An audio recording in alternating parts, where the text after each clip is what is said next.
couldn't follow. I stood on solid ground and watched you spiral down.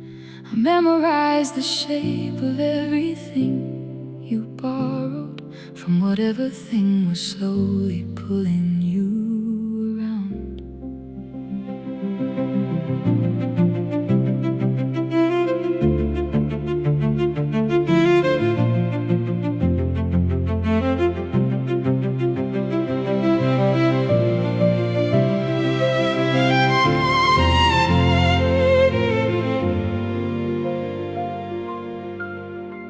There's a version of this story where I'm the one who failed you, where I read the signs as choices, read the silence as a wall, where I catalogued your edges and I built a case against you. Never once considered what was breaking in the fall.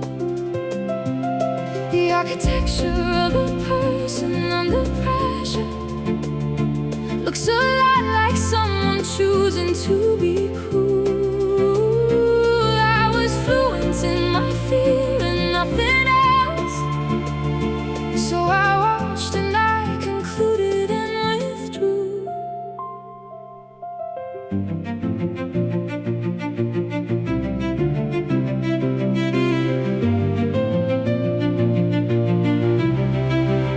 Something enormous had its hands around your throat.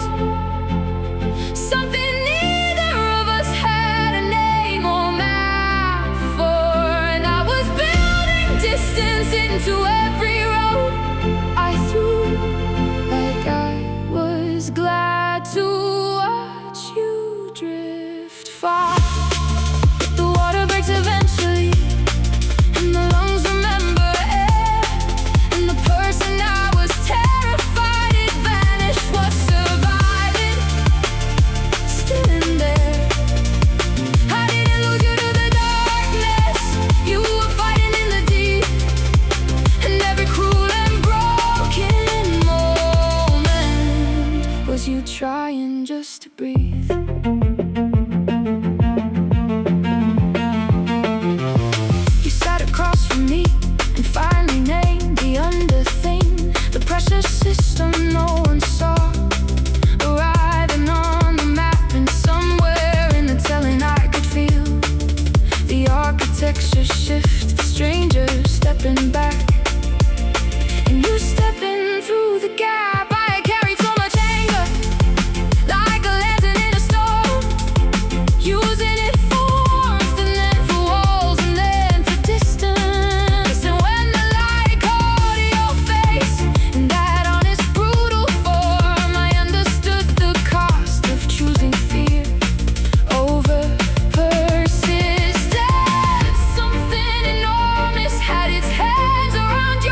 connection here.